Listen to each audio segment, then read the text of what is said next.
हाय दोस्तों, मैं आकाश कुमार सिंह अपने यूट्यूब चैनल गुरु कृपा स्टडी पॉइंट पर आप सभी का स्वागत करता हूं। आज हम इंग्लिश के कॉमन एरर के पार्ट 3 का कुछ क्वेश्चन डिस्कस करेंगे, जो कि आने वाली सभी प्रतियोगी परीक्षाओं के लिए काफ़ी हेल्पफुल होगा। यदि आप मेरे दो वीडियो को नहीं देखे हैं तो आप मेरे डिस्क्रिप्शन में लिंक दिया हुआ है, आप जाकर उन दोनों वीडियो को देख सकते हैं। यह आने वाली सभी प्रतियोगी परीक्षाओं के लिए काफ़ी मददगार होगा। तो चलिए स्टार्ट करते हैं। फर्स्ट क्वेश्चन है, we all must respect an honest person. देखते हैं कि इस सेंटेंस में किस पार्ट में एरर है। आप भी इस क्वेश्चन को करने का प्रयास कीजिए। तो चलिए, हम फर्स्ट नंबर क्वेश्चन में कोई एरर नहीं है, इसलिए हम नो एरर को टिक करके आगे बढ़ेंगे। अब बढ़ते हैं हम अपने नेक्स्ट क्वेश्चन सेकंड की तरफ। सेकंड क्वेश्चन है हमारा, my father does not go to the city on the foot, he goes there by train. देखते हैं इस सेंटेंस में किस पार्ट में एरर है। तो इस सेंटेंस में पार्ट 2 में एरर है। ऑन द फुट की जगह पर हम ऑन फुट का प्रयोग करेंगे। ऑन फुट का प्रयोग करेंगे क्योंकि फुट के साथ कभी भी आर्टिकल का प्रयोग नहीं होता है। बढ़ते हैं हम अपने नेक्स्ट क्वेश्चन थर्ड की तरफ। थर्ड क्वेश्चन है हमारा, he goes to the bed at night every day. तो देखते हैं क्वेश्चन नंबर 3 में किस पार्ट में एरर है। तो क्वेश्चन नंबर 3 में पार्ट 2 में एरर है, क्योंकि टू द बेड की जगह पर हम ओनली टू बेड का प्रयोग करेंगे। टू बेड का प्रयोग करेंगे क्योंकि यहाँ पर बेड ओनली सोने के लिए प्रयोग हुआ है, और जब भी बेड का प्रयोग वर्ब की तरह हो या सोने के अर्थ में हो तो उसके पहले कोई आर्टिकल का प्रयोग नहीं होगा। अब बढ़ते हैं हम नेक्स्ट क्वेश्चन फोर्थ की तरफ। क्वेश्चन नंबर 4 है हमारा, the man can not live by bread alone. तो क्वेश्चन नंबर 4 में देखते हैं कि किस पार्ट में एरर है। तो हमारा क्वेश्चन नंबर 4 में पार्ट 1 में एरर है। पार्ट 1 में द की जगह पर हम ए मैन का प्रयोग करेंगे। ए मैन का प्रयोग हम इसलिए करेंगे क्योंकि द एक निश्चित व्यक्ति का बोध कराता है, और यहाँ पर मैन का प्रयोग मानव जात के लिए प्रयोग किया गया है, इसलिए हम ए मैन का प्रयोग करेंगे। क्वेश्चन नंबर अब हम बढ़ते हैं क्वेश्चन नंबर 5 की तरफ। हमारा क्वेश्चन नंबर 5 है, it is written in Gita that God incarnates himself in times of trouble. चलिए देखते हैं क्वेश्चन नंबर 5 में किस पार्ट में एरर है। तो हमारे क्वेश्चन नंबर 5 में पार्ट 1 में एरर है। यहाँ पर इन गीता की जगह पर हम इन द गीता का प्रयोग करेंगे, क्योंकि हम जानते हैं कि गीता एक हिंदू धर्म का पवित्र ग्रंथ है, और ये भी जानते हैं कि किसी भी ग्रंथ के पहले आर्टिकल द का प्रयोग किया जाता है, इसलिए यहाँ पर आर्टिकल द का प्रयोग होगा। बढ़ते हैं अपने नेक्स्ट क्वेश्चन 6 की तरफ। क्वेश्चन नंबर 6 है, a person I meet in the theatre was the playwright himself. तो चलिए देखते हैं कि क्वेश्चन नंबर 6 में किस पार्ट में एरर है। तो क्वेश्चन नंबर 6 में पार्ट 1 में गलत है। पार्ट 1 में ए की जगह पर द पर्सन का प्रयोग होगा। ए पर्सन की जगह पर द पर्सन का प्रयोग होगा, क्योंकि यहाँ पर एक निश्चित व्यक्ति का बोध करा रहा है। इस सेंटेंस में पर्सन एक निश्चित व्यक्ति का बोध करा रहा है, इसलिए हम पर्सन के पहले द का प्रयोग करेंगे। अब बढ़ते हैं हम नेक्स्ट क्वेश्चन 7 की तरफ। 7 क्वेश्चन है हमारा, both the civilians and army man joined the first world war. तो चलिए देखते हैं कि इस क्वेश्चन के किस पार्ट में एरर है।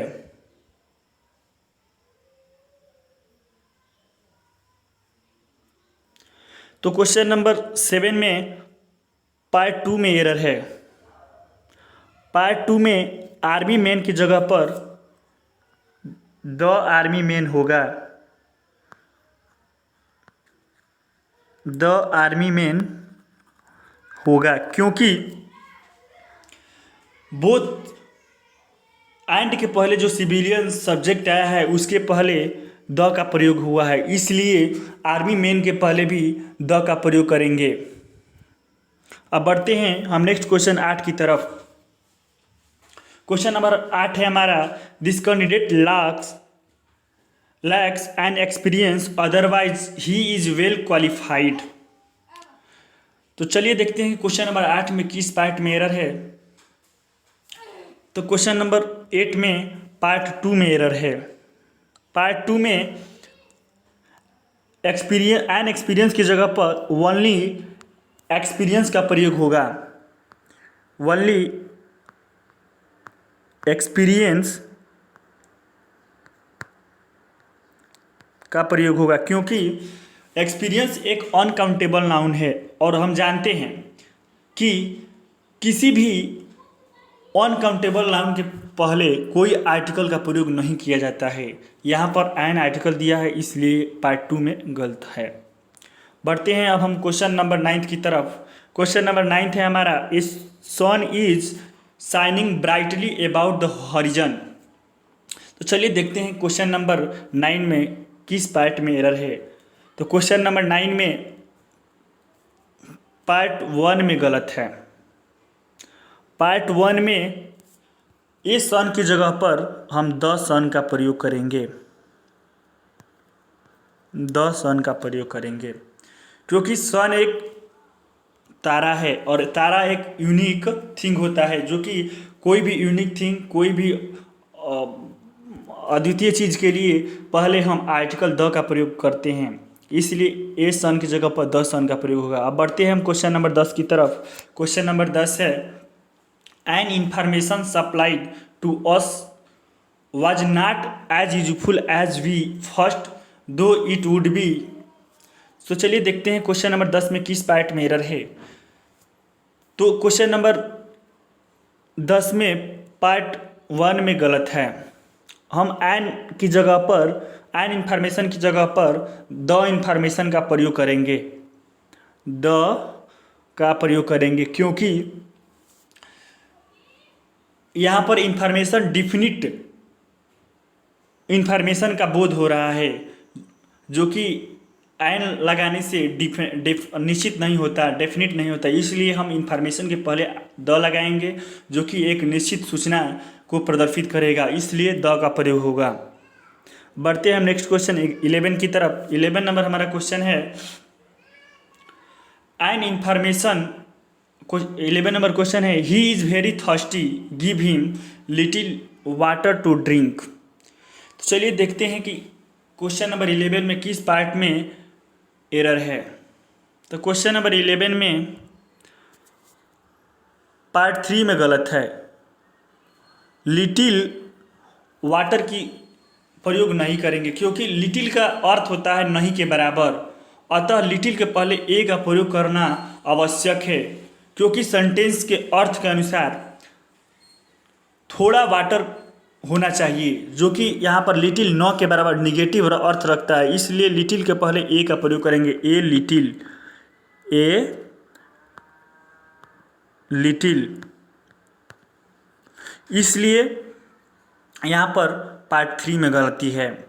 अब बढ़ते हैं हम क्वेश्चन नंबर 12 की तरफ। क्वेश्चन नंबर 12 है, I was an unhappy to hear the news of my brother failing in the final examination. तो चलिए देखते हैं क्वेश्चन नंबर 12 में किस पार्ट में एरर है। क्वेश्चन नंबर 12 में पार्ट 1 में गलती है। पार्ट 1 में एन का प्रयोग नहीं होगा, यहाँ पर एन का प्रयोग नहीं होगा क्योंकि अनहैप्पी एक एडजेक्टिव है और जिसके पहले एन का प्रयोग हुआ है, और हम जानते हैं कि कोई अगर वाक्य में एडजेक्टिव आए तो उसके बाद नाउन आए तब ही हम किसी आर्टिकल का प्रयोग करते हैं, जो कि यहाँ पर नहीं आया है। यहाँ पर केवल एक एडजेक्टिव आया है और एडजेक्टिव के पहले हम किसी भी हाल में आर्टिकल का प्रयोग नहीं करते हैं। जब यदि यहाँ पर एडजेक्टिव के साथ कोई नाउन आया होता तो हम आर्टिकल का प्रयोग करते, इसलिए पार्ट नंबर 1 में गलत है। अब बढ़ते हैं हम क्वेश्चन नंबर 13 की तरफ। क्वेश्चन नंबर 13 है, Pandit Jawaharlal Nehru was a great politician and a great statesman. तो देखते हैं कि क्वेश्चन नंबर 13 में किस पार्ट में एरर है। तो क्वेश्चन नंबर 13 में पार्ट 3 में एरर है। पार्ट 3 में ए का प्रयोग नहीं होगा। पार्ट 3 में ए का प्रयोग नहीं होगा क्योंकि पॉलिटिशियन और स्टेट्समैन का प्रयोग एक ही व्यक्ति पंडित जवाहरलाल नेहरू के लिए हुआ है, इसलिए यहाँ पर आर्टिकल ए का प्रयोग नहीं होगा। जब भी वाक्य में एक ही व्यक्ति के लिए दो एडजेक्टिव आए या दो सब्जेक्ट आए तो उसके पहले किसी एक सब्जेक्ट के पहले आर्टिकल का प्रयोग होता है, तो दूसरे सब्जेक्ट के पहले नहीं होगा क्योंकि वह एक ही व्यक्ति का बोध कराता है, इसलिए ग्रेट के पहले ए का प्रयोग नहीं होगा। बढ़ते हैं हम नेक्स्ट क्वेश्चन 14 की तरफ। हमारा 14 नंबर क्वेश्चन है, a prize of this car is higher than that of your car. तो क्वेश्चन नंबर 14 है हमारा कि a prize of this car is higher than that of your car. तो क्वेश्चन नंबर 14 में देखते हैं कि किस पार्ट में एरर है। तो क्वेश्चन नंबर 14 में पार्ट 1 में एरर है। ए प्राइज ऑफ की जगह पर हम द प्राइज ऑफ का प्रयोग करेंगे क्योंकि वाक्य में जब भी नाउन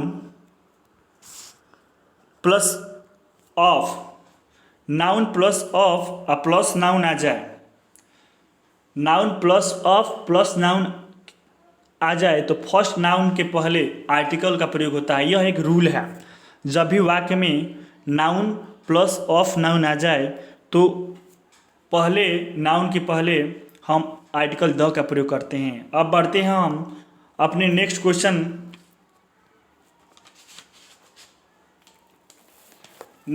की तरफ। हमारा नेक्स्ट क्वेश्चन है, question number 15, 20 miles are a long way to walk. देखते हैं कि क्वेश्चन नंबर 15 में किस पार्ट में एरर है। तो चलिए क्वेश्चन नंबर 15 में हमारा पार्ट 2 में एरर है। हम आर का जगह पर इज का प्रयोग करेंगे क्योंकि जब भी वाक्य में cardinal adjective 20, 30, 40, 1, 2 plus plural noun के साथ हमेशा हम सिंगुलर वर्ब का प्रयोग करते हैं। यानी जब भी वाक्य में कार्डिनल एडजेक्टिव 1, 2, 3, 4, 20, 30, 40, 1 ट्वाइस थ्राइस जो भी कार्डिनल एडजेक्टिव होता है वो आ जाए तो और उसके बाद प्लूरल नाउन आए तो हम हमेशा सिंगुलर वर्ब का प्रयोग करेंगे, इसलिए पार्ट नंबर 2 में गलत है। अब बढ़ते हैं हम क्वेश्चन नंबर 16 की तरफ। हमारा क्वेश्चन नंबर 16 है, neither my wife nor my brother in law were able to help me in my work. तो देखते हैं क्वेश्चन नंबर 16 में किस पार्ट में एरर है। तो क्वेश्चन नंबर 16 में पार्ट 3 में एरर है। हम वेयर की जगह पर वाज का प्रयोग करेंगे क्योंकि नार के बाद जो सब्जेक्ट आया है वह सिंगुलर है और सिंगुलर सब्जेक्ट के साथ हमेशा सिंगुलर वर्ब का प्रयोग करते हैं। इस तरह के वाक्य में अगर कोई भी वाक्य नाइदर नार से जुड़ा हो तो हम सबसे पहले देखते हैं कि नार के बाद सब्जेक्ट कैसा है, सिंगुलर है या प्लूरल है। यदि सब्जेक्ट सिंगुलर है तो सिंगुलर वर्ब का प्रयोग करेंगे, यदि सब्जेक्ट प्लूरल है तो प्लूरल वर्ब का प्रयोग करेंगे क्योंकि लेकिन हम हमेशा देखेंगे अगर नाइदर और नार से दो सेंटेंस जुड़े हों, मतलब नाइदर नार से सेंटेंस बनाया गया है, तो हम नार के बाद वाले सब्जेक्ट को देखेंगे कि नार का बाद वाला सब्जेक्ट कैसा है। यहाँ पर ब्रदर इन लॉ एक सिंगुलर सब्जेक्ट है, इसलिए हम वेयर की जगह पर आज वाज का प्रयोग करेंगे। अब बढ़ते हैं हम क्वेश्चन नंबर 17 की तरफ। हमारा 17 नंबर क्वेश्चन है, if my father approve I will go to Mumbai. तो क्वेश्चन नंबर 17 में देखते हैं किस पार्ट में एरर है। क्वेश्चन नंबर 17 में पार्ट 2 में एरर है। पार्ट 2 में अप्रूव की जगह पर हम अप्रूव्स का प्रयोग करेंगे, अप्रूव्स का प्रयोग करेंगे, क्योंकि जब भी वाक्य में कंडीशनल सेंटेंस आए, जब वाक्य कंडीशनल सेंटेंस हो, तो हमेशा देखेंगे कि इफ़ के बाद सब्जेक्ट कैसा है। यदि इफ़ के बाद सब्जेक्ट प्लूरल है तो उसके साथ हम प्लूरल वर्ब का प्रयोग करेंगे। यदि सब्जेक्ट सिंगुलर है तो हम सिंगुलर वर्ब का प्रयोग करेंगे। यहाँ पर माई फादर सिंगुलर सब्जेक्ट आया है, इसलिए हम अप्रूव में एस लगा देंगे, जो कि यह सिंगुलर वर्ब बन जाएगा, इसलिए पार्ट 2 में गलत है। अब बढ़ते हैं हम क्वेश्चन नंबर 18 की तरफ। क्वेश्चन नंबर 18 है, you and I has known each other.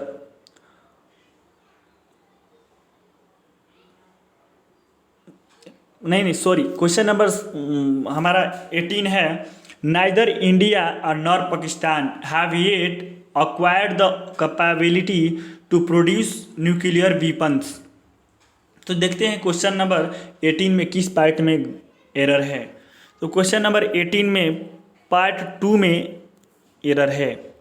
Part 2 में हैव की जगह पर हम हैज का प्रयोग करेंगे, क्योंकि